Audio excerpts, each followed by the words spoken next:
buri mwaka itariki 16 Gitugutu ni umunsi mukuru mpuzamakungu wahariwe gufungura neza, hanyuma urahimbazwa mu bihugu bitandukanye n'igihugu cy'u Burundi kidasigaye inyuma, ariko turategura indwi yahariwe uwo munsi mukuru.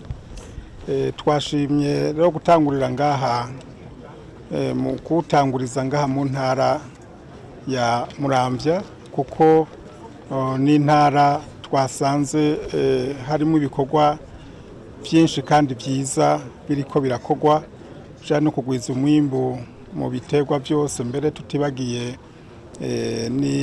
n'imboga, kandi bakaba bariko baratunganya neza n'igisata kijanye n'ubworozi, na cane cane mu kwakira amata bakayahingura, hanyuma bakongera bakayihereza ayandi bakayashora.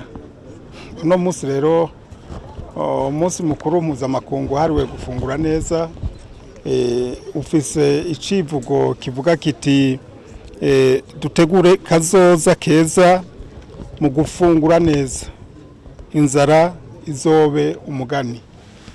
Iki civugo rero mpuzamakungu kije ngaha mu gihugu cy'u Burundi twifashe neza cyane, umwimbu wifashe neza.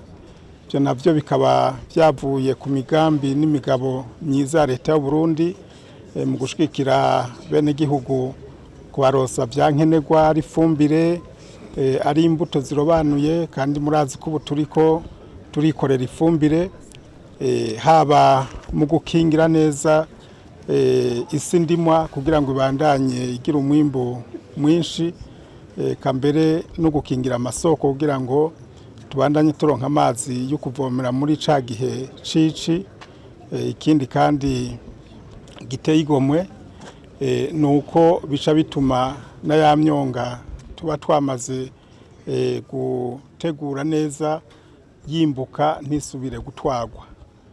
Ubu rero turahimbagwa nuko mbere n'abene gihugu babonye yuko nyamwigenda ko atarimira impeshi, bashimye gukorera hamwe. Ibikaba byatumye umwimbu wiyongera ku rugero rwiza mu gihugu cyose. Murumva tuzohimbaza umunsi mpuzamakungu abene gihugu banezererewe, nta nzara. Ni ukuvuga ko iki civugo ni ukuri kije gisanga igihugu cyacu Burundi giteye imbere. Ico no bwira bene gihugu nuko kuronka umwimbu ni kimwe, kuhingura ni kindi, ariko ndabatumirira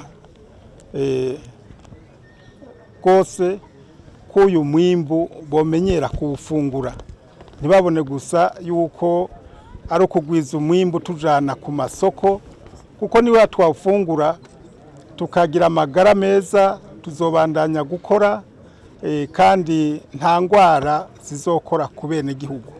Mugabo umwimbu wimbuye ugatujana ku masoko, ugiye kurondera amahera, urumva hari ico umuntu aba atakaje mu bijanye n'amagara y'abantu.